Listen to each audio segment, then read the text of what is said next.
নমস্কার।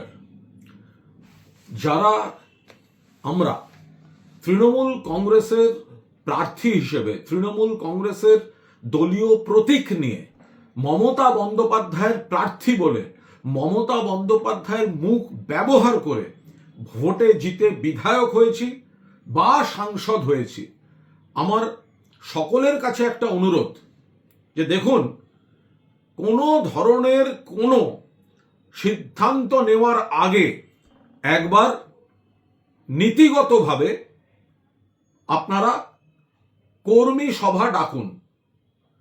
কারণ আমরা যারা জিতেছি, আমরা একা জিতিনি, আমরা নির্দল নয়।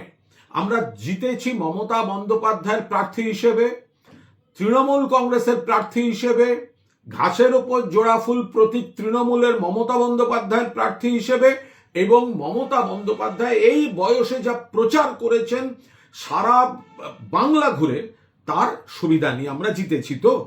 তো সুতরাং এখন বড় বড় কথা যারা বলছি, তো একবার একটা কর্মীদের আমাদের মতামত নেওয়া উচিত। কারণ জিতেছি মমতা বন্দ্যোপাধ্যায়ের দলে, জিতেছি মমতা বন্দ্যোপাধ্যায়ের প্রতীকে, ভোট করেছেন তৃণমূল কংগ্রেসের কর্মীরা, আর ভোট দিয়েছেন মমতা বন্দ্যোপাধ্যায়কে যারা মুখ্যমন্ত্রী চেয়েছেন সেই মানুষ। মাঝখান থেকে আমরা ভোটের পর বিরোধী দলে এসেছি, এখন সবার বিলম্বিত বিবেক জাগরণ হচ্ছে। তো যদি দল খারাপ হয়, যদি দম বন্ধ হয়, আমাদেরও কিছু বক্তব্য আছে, 100% আছে, অভিযোগ আছে। কিন্তু ভোটটায় আমরা বিরোধী পক্ষে আসার পর এখন কথা কেন? যদি দল খারাপ হয় আপনি কেন প্রার্থী হয়েছিলেন? কেউ আপনাকে বলেছিল? তখন তো মমতাদির সঙ্গে ছবি, অভিষেকের সঙ্গে ছবি, কয়েকজনের পুরনো ইন্টারভিউ, এই ভোটের মুখে কি সব প্রশংসা মমতা বন্দ্যোপাধ্যায়কে, অভিষেক বন্দ্যোপাধ্যায়কে। তারা আজকে শুনুন, আর একটা কথা বলি, একটু ভগবানে বিশ্বাস রাখবেন।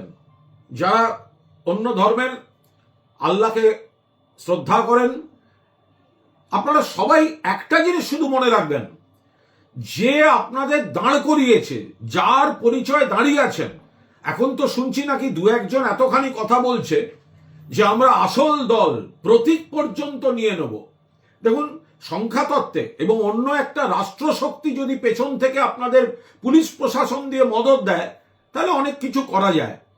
কিন্তু বুকে হাত দিয়ে বলুন, ওপরওয়ালার কাছে কৈফিয়ত দিয়ে বলুন, যে মহিলা আপনাদেরকে এতখানি প্রতিষ্ঠা দিয়েছে, সরকার হলে আপনারা অনেকে মন্ত্রী হতেন, তার হাত থেকে প্রতীক নেওয়া বা তার হাত থেকে দল কাড়ার কথা যারা বলছে, যারা ভাবছে, সংখ্যাতত্ত্বে কি হবে বা অন্য একটা বড় শক্তি পুলিশ প্রশাসন দিয়ে হেল্প করে কি হবে সেটা আলাদা ব্যাপার। আপনি বুকে হাত দিয়ে ভাবুন, ওপরওয়ালা কোনোদিন ক্ষমা করবেন না। এটা এত বড় বেঈমানি, এত বড় বিশ্বাসঘাতকতা, এটা ওপরওয়ালার আশীর্বাদ নেমে আসবে। ওপরওয়ালার আশীর্বাদ নেমে আসবে যদি আপনি বিশ্বাসঘাতকতা না করেন, যদি আপনি মূল্যবোধ, দায়বদ্ধতা দেখান, কৃতজ্ঞতা দেখান মাননীয় নেত্রীর প্রতি। অসুবিধা থাকলে, ক্ষোভ থাকলে 100 বার বলবেন, কিন্তু ওপরওয়ালা আশীর্বাদ নয়, অভিশাপ দেবেন। যদি যিনি সৃষ্টি করেছেন, আমরা আজকে বিধানসভার ভবনটায় যেতে পেরেছি, আমাদেরকে এমএলএ করেছেন বলে মমতা বন্দ্যোপাধ্যায়। আমরা সংসদে যেতে পেরেছি, সংসদে মমতা বন্দ্যোপাধ্যায় সাংসদ করেছেন। আজকে আমরা বলছি দল কেড়ে নেব, সিম্বল কেড়ে নেব।